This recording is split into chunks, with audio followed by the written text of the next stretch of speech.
Kelvin Hendra. Bab tahun 1084 sampai tahun 1088. Setelah selesai bicara, Robin berdiri dan berteriak rendah, anak kecil yang menjengkelkan.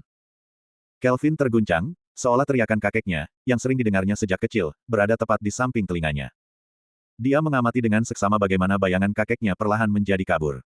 Terukir senyuman di wajahnya, lantas kakeknya berkata dengan lembut, "Selamat tinggal." Setelah itu, segala sesuatu di sekitarnya mulai terdistorsi, seolah-olah dia baru saja terlepas dari olusi. Jantung Kelvin mulai berdegup kencang. Kakeknya, Robin Hendra, adalah satu-satunya keluarganya di dunia ini. Saat ini, dia merasa seolah kakeknya telah pergi meninggalkannya untuk selamanya. Sebuah kesedihan yang mendalam mulai membanjiri hatinya. Hal itu membuat matanya berkaca-kaca. Tidak lama kemudian, segala sesuatu di sekitarnya kembali normal. Akan tetapi, Kelvin masih belum pulih, bahkan untuk waktu yang sangat lama. Pada suatu titik waktu, dia merasakan tangan lembut yang sedang menggenggam tangannya. Tangan lembut itu mengapit jari-jarinya. Kelvin menoleh. Di sampingnya, mata Sekar membulat sambil memandangnya, lalu dia menarik kepala Kelvin ke dalam pelukannya, seraya berkata lembut, "Walau aku tidak tahu apa yang kau lihat dan apa yang telah ditinggalkan kakekmu di dalam sana, tapi jika kau ingin menangis, menangis saja. Setelah menangis, kita akan mencari kakekmu bersama-sama. Bagaimanapun hasilnya, aku akan selalu menemanimu. Walau itu sangat berbahaya sekalipun, aku tetap bersamamu."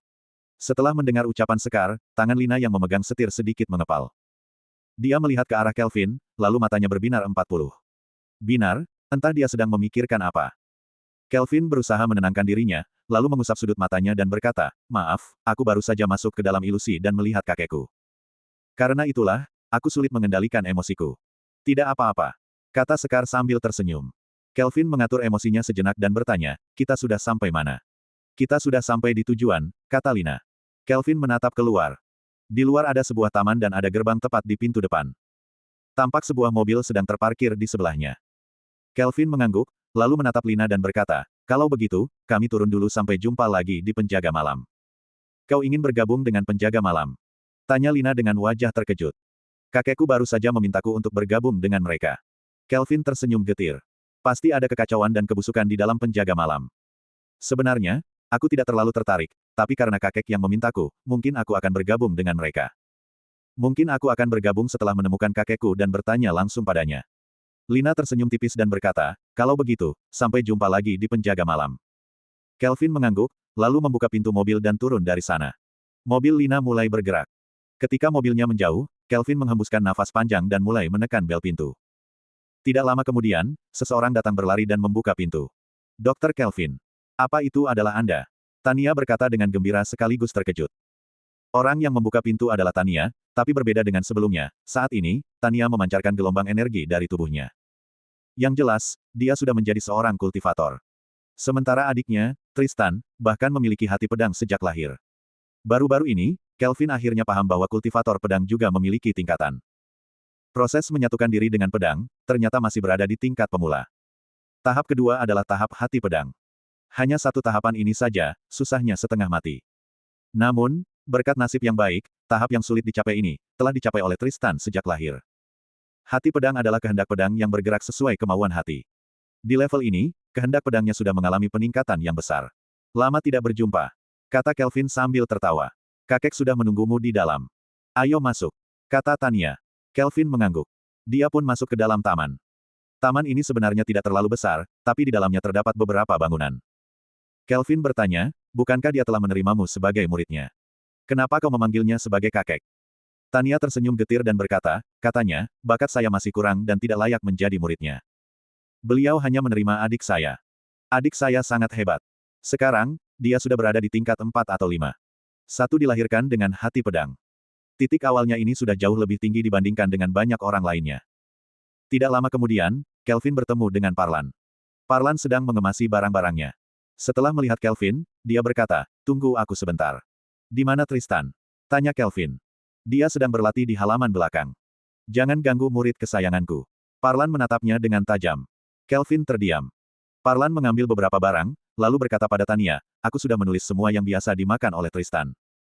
Kau harus menyiasat untuknya setiap hari sesuai dengan apa yang kutuliskan di sini. Jangan ajak dia keluar untuk jalan-jalan. Ingatkan dia untuk selalu berlatih dengan baik dan tunggu sampai aku kembali." Tania mengangguk manis. Parlan merapikan barang-barangnya dan berkata, "Ayo berangkat." Kelvin menyapa Tania, lalu mereka berjalan keluar. Parlan mengendarai mobil dan berkata, apa kita langsung pergi ke Gunung Seribu Pedang? Pada mulanya, Kelvin ingin menjenguk Liman dan Lilian terlebih dahulu, tapi sekarang, sepertinya Brandon dan Bonar, atau Elisa dan lainnya, sudah berada di Gunung Seribu Pedang. Selain itu, dia telah menunda waktu sepanjang sore, jadi dia merasa tidak akan bisa menundanya lagi. Kemudian, Kelvin mengangguk dan berkata, coba kita melewati lembah Yuta dulu. Lagi pula, lembah Yuta dan Gunung Seribu Pedang sangat dekat. Baiklah, kata Parlan. Mobil berjalan, tapi entah kenapa, di dalam hati Kelvin, selalu ada sesuatu yang kurang. Ada beberapa peristiwa yang terjadi selama beberapa waktu belakangan, lantas dia tiba-tiba terkejut dan berkata, oh ya, senior, sebelumnya saat aku bertarung melawan Grace di villa yang rusak itu. Bagaimana kita menyelesaikannya? Apa lagi yang bisa dilakukan? Ganti rugi orangnya dengan uang, kata Parlan. Kelvin merasa tergugah. Pantas saja selama beberapa waktu belakangan, bos pemilik villa tidak pernah menghubunginya. Ternyata Parlan sudah mengganti rugi semuanya. Ini membuatnya sedikit lega dan hatinya jauh lebih tenang. Mobil pun berangkat dan bergerak menuju ke lembah Yuta. Pada saat yang sama ketika Kelvin menuju ke lembah Yuta, Gunung Seribu Pedang, sejumlah puncaknya tampak menjulang tinggi menembus awan. Pemandangan di tempat ini sangat indah, tapi pengembangan pariwisatanya masih belum maju. Tempat ini hanya sering dijadikan objek foto saja. 1. Alasannya adalah di kedalaman Gunung Seribu Pedang, dari pagi hingga petang, selalu diselimuti oleh kabut. Rakit bergerak maju ke arah itu dan sama sekali sulit untuk mencari arah. Sementara di Gunung Seribu Pedang, di salah satu puncaknya, di bagian atas tebing curam, di sana ada sebuah rumah batu. Sebuah cahaya merah memecah langit dan sosok yang anggun datang dengan pedangnya. Di dalam rumah itu, seorang pria parubaya keluar dan berkata, Safira, kenapa kau pulang larut malam? Bagaimana kabarnya? Aku telah menemukan Cecil, kata Safira. Dia telah menjadi manusia Gu. Berdasarkan perhitungan waktunya, dia sudah berada di area Gunung Seribu Pedang. Ternyata, pria parubaya itu adalah Dimas Wibowo yang sedang mengerutkan alisnya. Benar. Kata Safira, ayah, tebak siapa yang kutemui kali ini di kota Sierra. Siapa? Tanya Dimas. Kelvin Hendra. Teriak Safira. Maaf. Jangan pedulikan dia. Kata Dimas. Jika sudah waktunya, dia sendiri yang akan datang menemuiku. Aku. Safira tersipu dan berkata, ayah, apa aku akan benar-benar menikah dengannya nanti? Dimas mengerutkan alisnya, lantas menoleh pada Safira dan berkata, tinggallah di sini untuk sementara waktu. Dalam beberapa hari ke depan, akan ada sedikit keributan di gunung ini. Orang-orang itu, Cecil, tidak sehebat itu. Kata Safira. Aku bisa menghadapi mereka. Bukan hanya mereka saja yang datang, kata Dimas dengan suara pelan. Selama ini, kau harus bersembunyi dengan baik. Jika semuanya lancar, kau bisa pergi jalan-jalan ke kota Sierra juga. Kalau begitu, aku akan pergi mencari Calvin, kata Safira. Dimas mengerutkan alisnya dan berkata, dia akan datang sendiri untuk mencari kita. Oh. Safira tampak tidak senang. Mobil bergerak di jalan raya. Calvin dan yang lainnya berangkat pada pukul 3 atau 4 pagi dan mereka baru sampai di dekat lembah Yuta. Di tengah perjalanan, mereka sempat bertemu dengan Dante, sehingga totalnya 4 orang dan mereka telah tiba di lembah Yuta. Pintu masuk lembah Yuta agak berantakan. Hal ini disebabkan oleh pertempuran Kelvin dan Brandon tempo hari. Kau ingin membuat pil dulu? Tanya Parlan sambil mengerutkan alisnya. Kelvin mengangguk dan berkata, target mereka adalah Gunung Seribu Pedang. Saya sudah melihatnya di internet dan menemukan sebuah sungai di dekat sana. Namun, terkait bagaimana situasinya di dalam sana, saya tidak tahu. Jadi, saya berencana untuk mencari orang di sekitar sana dan menyewa sebuah rakit kepada mereka. Ini sudah dini hari dan sepertinya penduduk desa sudah tidur, kata Kelvin. Jadi, kita hanya bisa pergi saat fajar. Sebelum fajar, saya juga bisa membuat pil dulu. Baiklah. Parlan mengangguk dan berkata, kalau begitu, carilah tempat untuk membuat pil. Aku akan tidur sebentar di sini. Jika sudah selesai, datanglah lagi kemari. Kelvin mengangguk dan membiarkan mereka tidur sejenak, sementara dia masuk ke hutan belantara. Waktu berlalu dan langit perlahan berubah terang. Pukul 6 pagi, di sebuah gua di pegunungan, terdengar suara riang dari pegunungan. Sebuah cahaya ungu memancar dari dalam gua. Itu adalah sebuah pedang terbang berwarna ungu. Di atas pedang terbangnya ada seseorang. Di belakang orang ini ada 2 lingkaran, setengah biru dan setengah merah. Di tengahnya ada 2 pil yin dan yang, sedang melayang-layang seperti ikan yin yang. Formasi yin yang. Kekuatan formasi ini sangat mengerikan. Ini adalah formasi yang dapat digunakan untuk menyerang maupun bertahan. Saat menyerang, pemiliknya dapat menggunakan hawa panas dan dingin untuk melukai musuh-musuhnya, sementara saat digunakan untuk bertahan, formasi itu dapat menyerap serangan lawannya. Ini adalah formasi pil yang tercantum pada Longevity Mantra. Sebelum-sebelumnya, formasi pil tingkat 3 telah banyak membantu Kelvin.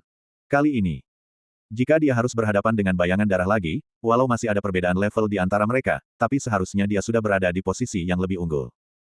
Tidak diragukan lagi, longevity mantra memang hebat. Bisik Kelvin. Dia mengaktifkan mantra dengan satu tangannya, dan membuat kedua pilnya melesat dengan kecepatan tinggi.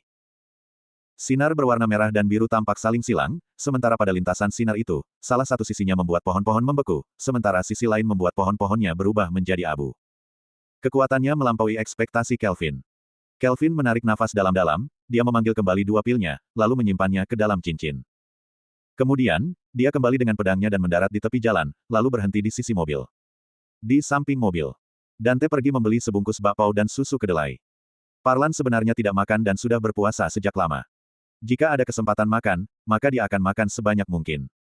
Namun, Sekar dan Dante masih muda, mereka tidak bisa menghindari godaan lidah dan perutnya. Kelvin juga makan sedikit, lalu mereka melanjutkan perjalanan ke arah desa. Kelvin mencari tahu dan bertanya pada warga sekitar di mana dia bisa menyewa rakit kayu. Namun, yang membuat mereka heran adalah, walau lembah Yuta berlokasi di dekat sungai dan banyak orang menggantungkan hidupnya dari sungai, tapi mereka tidak menyewakan perahu atau rakit. Setelah mencari tahu, akhirnya Kelvin tahu bahwa seluruh penduduk kampung ini memiliki sebuah adat istiadat tertentu. Setiap rumah tangga, jika memiliki anak laki-laki yang sudah berusia 18 tahun, maka anggota keluarga yang lebih tua akan membuatkannya sebuah perahu. Perahu ini adalah simbol keyakinan mereka. Sesuatu yang menemani mereka sepanjang hidupnya dan tidak pernah dijual. Ini membuat Kelvin dan yang lainnya merasa pusing. Kita coba pergi ke tepi sungai. Mari kita lihat, apa di sana kita bisa meminjam perahu pat mereka, kata Kelvin. Parlan mengangguk. Dia mengendarai mobilnya menuju pinggiran sungai. Pemandangan di sekitarnya memang sangat indah.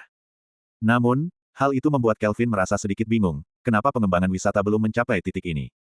Di tepi sungai ada air biru dan gunung hijau. Airnya sangat segar dan dingin. Mereka bisa melihat beberapa perahu yang melintas di atasnya. Ada rumah di sana yang punya sebuah perahu kayu. Mari kita meminjamnya dari rumah itu, kata Kelvin. Parlan merigangguk. Dia menghentikan mobilnya di tempat yang luas, lalu berjalan menyusuri jalanan kecil menuju rumah tersebut. Tak lama kemudian, di tepi sungai, seorang gadis berusia 11 atau 12 tahun sedang duduk di atas batu dan menangis terseduh-seduh. Kelvin melihatnya dan wajahnya sedikit bergerak. Dia berjalan mendekat dan bertanya, apa yang terjadi padamu, adik perempuan? Gadis itu menatap Kelvin dan yang lainnya, tapi tidak mengucapkan sepatah kata pun, dan tetap menangis. Hu. Tepat pada saat itu, di belakang mereka, terdengar suara rem mendadak. Selanjutnya, suara mendesak muncul dari belakang. Dr. Zul, tolong cepat sedikit. Cepat sedikit. Anak saya sudah tidak tahan lagi. Kemudian, seorang pria parubaya mengantar pria parubaya yang membawa kotak obat, berlari cepat menuruni jalan pegunungan. Saat Kelvin melihat orang itu, dia agak terkejut. Orang ini adalah Dr. Zul yang pernah merawatnya. Mereka berlari sepanjang jalan. Wanita parubaya melihat gadis itu menangis di sana, dan setelah melihat Kelvin dan yang lainnya, dia tidak lagi mempedulikannya. Dia hanya kembali membawa Dr. Zul berlari ke rumah di sebelah. Melihat adegan ini, Kelvin mengerutkan dahinya. Sekar berjalan mendekati gadis itu, lalu dia menghapus air mata gadis itu sambil tersenyum dan berkata, adik kecil, jangan menangis. Coba ceritakan pada kakak, apa yang terjadi padamu. Mungkin kakak bisa membantumu. Gadis itu masih terisak-isak, tubuhnya sedikit bergetar saat dia berkata, kakak. Kakakku terkena penyakit yang aneh. Dia akan mati. Sambil bicara, air matanya kembali mengalir deras, Aku menangis karena dimarahi oleh ayah. Kakak, apa kau juga merasa terganggu saat mendengarku menangis? Terkena penyakit aneh. Kelvin mengerutkan alisnya dan bertanya, apa kau bisa mengantarku untuk melihat kakakmu? Aku paham sedikit tentang medis. Bersambung.